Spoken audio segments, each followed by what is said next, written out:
Classroom प्रबंधन शैक्षिक प्रबंधन में सबसे महत्वपूर्ण कार्य होता है कक्षा कक्ष का प्रबंधन। रीट के एग्जाम में प्रबंधन संबंधी एक प्रश्न निश्चित रूप से आता है।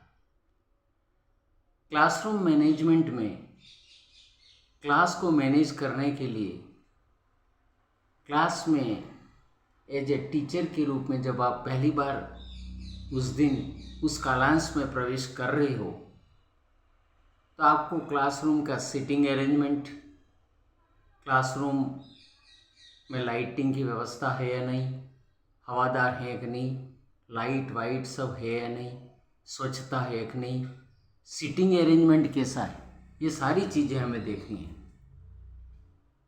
व्यवस्थित सीटिंग है कि नहीं, रो वाइज जो टेबल, चेयर्स, बेंच या सीटिंग है वह बिल्कुल सही है कि नहीं, वेल अरेंज्ड है कि नहीं।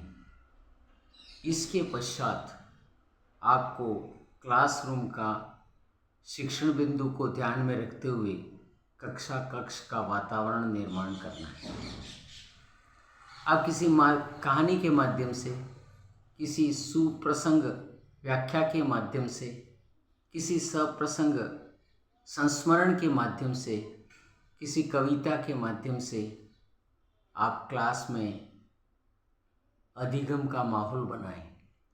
जब अधिगम की ओर बच्चे आकर्षित हों, इसके पश्चात ब्लैक बोर्ड का उपयोग करें, प्रकरण लिखें, क्लास लिखें, विषय लिखें, डेट लिखें, यानी सारे बिंदु स्पष्ट रूप से बालकों को केंद्रित करें। क्योंकि क्लासरूम क्या है? बाल केंद्रित है। और न्यू एजुकेशन पॉलिसी में क्लासरूम में सबसे महत्वपूर्ण बात यह है कि शिक्षक तो एक गाइड है, फिलोसोफर है, फैसिलिटेटर है, और वही बच्चा आपसे ज़्यादा प्रश्न करे। शिक्षक ज़्यादातर मौन रहे और बालक अधिक से अधिक प्रश्न पूछे। जब बालकों में प्रश्न पूछने की योग्यता हासिल हो जाएगी, इसका अर्थ है कि बालक अधिगम की ओर तीव्रता से उसमें लालसा पैदा हो रही है। जब बालक अधिगम करने लगेगा तो उसको जो शिक्षण बिंदु हैं अधिगम सरल लगेगा, रुचि पैदा होगी। क्लासरूम में जो प्रश्नोत्तर किया जाता है शिक्षक के द्वारा, संपूर्ण क्लास यानी सभी बच्चों को, बालकों को संबोधित करते हुए पूछना है, और प्रश्न पूछने के पश्चात बालक को बाय नेम पुकार कर उसे प्रश्न पूछना है। कहीं ऐसा ना हो जाए कि आप प्रश्न बच्चे को खड़ा करके पूछते हैं, ऐसा नहीं होगा। शैक्षिक प्रबंधन में ये आवश्यक है कि टीचर का प्रबंधन सही हो, समय का प्रबंधन अच्छा हो, शिक्षण बिंदु जो आपने लिए हैं वो जो पीरियड कालांश की समय अवधि है उसके दौरान पूर्ण होने चाहिए। और शिक्षण के जितने सोपान हैं, चाहे मूल्यांकन का हो, होमवर्क का हो, प्रस्तावना का हो, स्टूडेंट टीचर एक्टिविटीज़ का हो, सारे सोपान पूर्ण होने चाहिए, तभी तो। और जब हम मूल्यांकन करें तो प्रश्न पूछें। प्रश्न पूछने भी यस नो वाले प्रश्न न पूछें, अन्यथा तो उसमें गैस वर्क चलेगा। अनुमान से बच्चा कह देगा यस नो, ऐसे प्रश्न नहीं।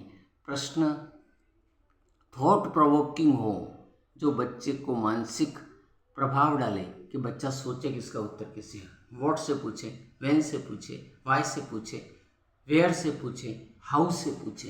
ये प्रश्न जो WH प्रश्न है उनको पूछे, यस नो वाले नहीं। यस नो वाले प्रश्नों से बच्चा गैस वर्क करता, गैस नहीं। हमें उसके कंसेप्ट क्लियर करने के पश्चात बालक को सोचने के लिए बाध्य करना है कि बालक सोचे। सोचने के साथ साथ शिक्षण बिंदु को आत्मसात करे, स्वाध्याय करे, और उनको भारतीय संस्कृति से जोड़े। माना कि कोई पर्यावरण का टॉपिक है तो पर्यावरण वर्तमान से जोड़ना है, प्राचीन परंपरा से जोड़ना है कि हमारे यहाँ प्राचीन समय में किस प्रकार पेड़ों की, पौधों की सुरक्षा की जाती थी, उनका पूजन किया जाता था, कैसा महत्व था। तो किस प्रकार भारतीय संस्कृति में, वेदों में, पुराणों में किस प्रकार वृक्षों का महत्व बताया गया है, तो उनको उस भारतीय संस्कृति की ओर जोड़ें, जिसके कारण बालक रटने नहीं, समझने का जो कंसेप्ट है वो अंडरस्टैंडिंग का है, कि विषय वस्तु उसको स्पष्ट हो जाए। रटने की टेंडेंसी को समाप्त करना है। बालक में इस प्रकार की टेंडेंसी प्रवृत्त हो कि वह रीडिंग की भी कर सके। जो पढ़ने के कौशल हैं, सीखने के जो कौशल हैं, जो रीडिंग है, लिसनिंग है, स्पीकिंग है, रीडिंग, राइटिंग, सारी चीज़ें वो सीखे। तो ये कब संभव है? जब हम क्लासरूम में उसको व्यवस्थित उसका मैनेजमेंट करेंगे।